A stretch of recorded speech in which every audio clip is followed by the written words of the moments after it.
आप लोग इस चीज पर ध्यान देते नहीं हो। ये देखते हो ये माया की छाया है, इसी छाया में फंस जाओगे, उलझ जाओगे और इसमें समय पूरा हो जाएगा। और इस पेट भरने के लिए, पेट तो आपका भरेगा ही, वो तो आपकी प्रारब्ध मिली है। अरे बच्चे बंद करो, इसको क्यों कर दिया? यही मकान मालिक ये मनुष्य रूपी मकान को ले लेगा। जब समय पूरा होगा तो मकान मालिक सिपाहियों को भेज देगा कि जाओ मेरा मकान खाली करा लो। तो सिपाही आएंगे और फौरन आपको एक कागज दिखा देंगे कि मकान खाली करो। तो मन को, बुद्धि को, चित्त को, प्राणों को, जीवात्मा को शरीर से निकाल बाहर। और जब ये शरीर जमीन पर गिरेगा तो इसमें कपड़े डाल दोगे, गांव के बाहर ले जाओगे, लकड़ियों पर रख के जला दोगे।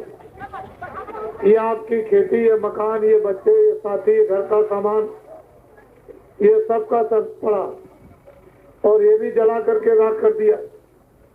तो ये बताओ कि तुमने जो कुछ भी जमा किया तो इस शरीर के लिए किया और शरीर जला दिया गया। तो जीवात्मा के लिए आपने क्या किया? दिन में काम करो खेती का, दुकान का, और शाम को आओ बच्चों की सेवा करो। ये दोनों धर्मों को पूरा निभाओ। 15-20 मिनट तक मनुष्य रूपी मंदिर में भगवान का सच्चा भजन तुम यदि रोज करोगे तो भवसागर रूपी नदी से ये जीवात्मा पार उतर जाएगी। नहीं तो बड़े बड़े कष्ट आ रहे, पारिवारिक कष्ट, सामाजिक कष्ट, देश के कष्ट, देश की लड़ाई, समाज की लड़ाई, परिवार की लड़ाई, परिवार का धोखा, समाज का धोखा, देश का धोखा और उससे तमाम बीमारियां जिससे घर घर हर मनुष्य पीड़ित है, हर मनुष्य परेशान है।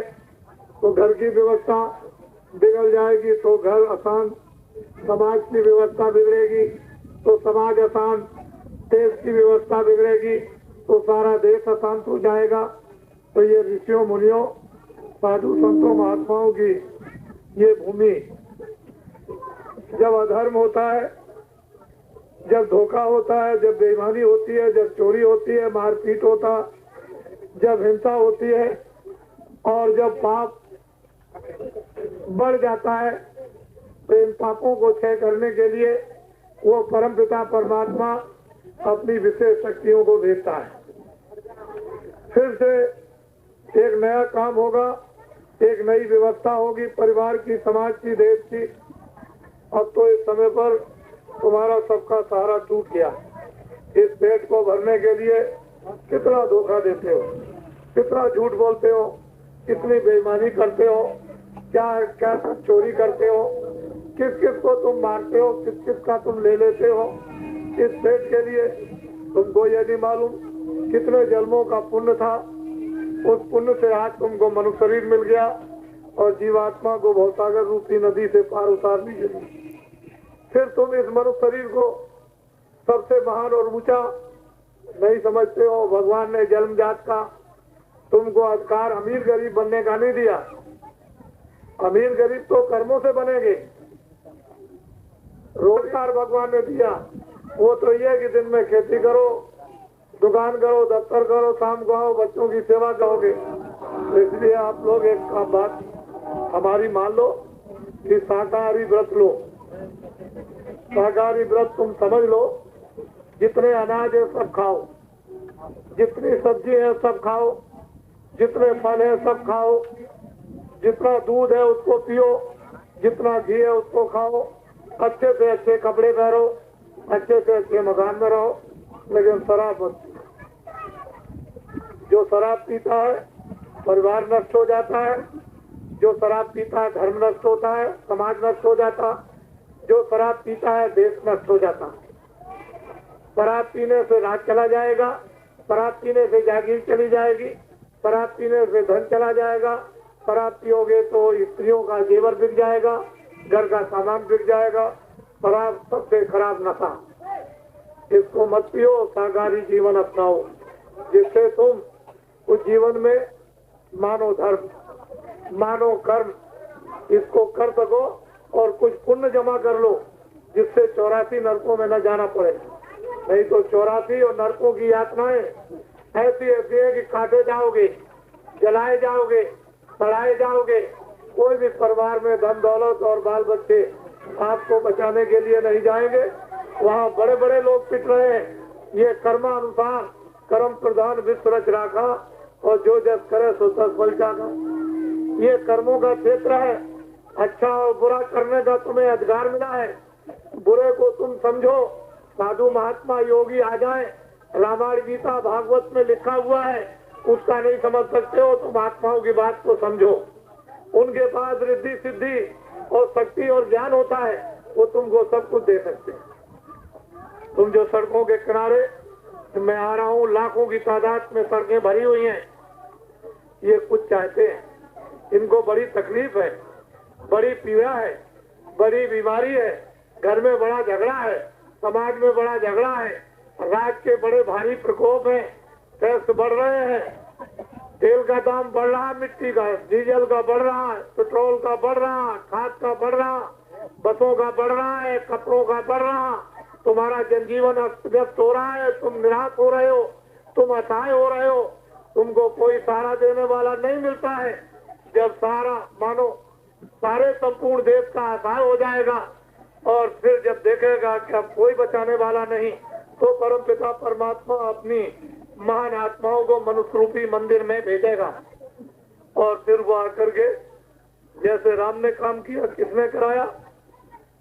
विश्वामित्र वशिष्ठ ने क्या कराया कि कहा कि देखो राम, अगर वास्तव में देश का काम करना और धर्म का करना है तो ये सिर पर रखो जटा, और ये हम देते हैं झूठ, झूठ कहते हैं बोरा, ताज, फट्टी, इसको पहरो और छुप करके जंगल में चले जाओ, तपस्या करो।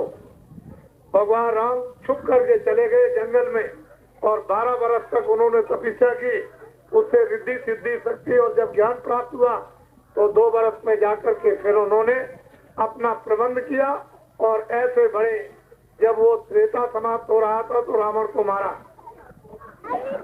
रावण को मारकर, निशाचरों को मारकर, अत्याचारियों को मारकर एक धर्म की स्थापना की और बहुत दिनों तक सुख शांति समृद्धि और हम लोग सब लोग अपने अपने परिवार में भरपूर संपन्नता में आदर सत्कार और प्रेम के साथ सत्कर्मों को ईश्वर भक्त भजन और आराधना करते रहे। हम लोग सब दुखों से निवृत्त हो गए और फिर जब ऋषियों मुनियों के आदेश उपदेश को छोड़ दिया और फिर बुरे काम में लग गए तो पापों का फिर मनुष्य रूपी घड़ा भरने लगा। फिर बीमारियां, परेशानियां, अत्याचार, धोखाधड़ी ये फिर होने लगा। तो फिर उसके बाद कृष्ण आ गए तो उन्होंने कहा दुर्वासा ने कि ये लो बलकर वस्त्र पहनो और इस भेष को बदल करके तुम बाल बालों को जगाओ। बलकर वस्त्र टाट बुरा, तुमको तो अभी मालूम कुछ है नहीं है। तो असली चीज यह है कि समय से परिवर्तन होता है, देश असहाय हो गया, आप बिल्कुल कोई आपका सुनने वाला नहीं, कोई पूछने वाला नहीं है, इसलिए आप इस समय पर बड़े आतंकित हो। और मैं आपको विश्वास दिलाता हूँ, किसान हमारे जो देश में सबसे ज्यादा है वो सबसे बड़े मुसीबत में है। जितनी आबादी इस देश में है उसका 80% देश में किसान खेती का काम करते हैं। ये जो कुछ भी टैक्स लगता है, जो कुछ भी टैक्स बढ़ता है किसी भी वस्तु पर, वो सब का सब किसानों को देना पड़ता है। जितना भी आंदोलन, तोड़फोड़, हड़ताल, मकान, बसें, कारखाने जितने भी जलाए जाते हैं, स्कूल जलाए जाते हैं, इन सब का नुकसान हमारे देश के किसान देते हैं और कोई नहीं देता। और किसानों की तरफ में कोई भी देखता नहीं, न किसानों की कोई चीज सुनता है कि हमारे देश का किसान किस तरह से उठ करके अपनी जगह पर आएगा और वो अपनी खुशहाली का, अपने बाल बच्चों के पालन पोषण का किस तरह स्थान ग्रहण करेगा। इसकी तरफ किसी को देखने की जरूरत नहीं। सब लोग आंदोलन में लग गए, सब हड़तालों में लग गए, सब तोड़फोड़ में लग गए, सब निंदा में लग गए और गाली गलौज में लग गए। आपकी बात वहाँ कौन सुन सकता है?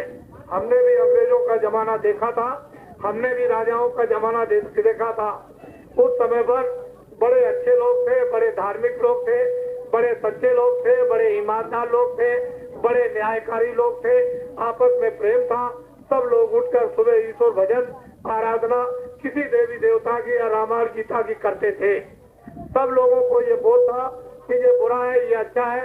हम होता था, छोटों से प्यार करते थे।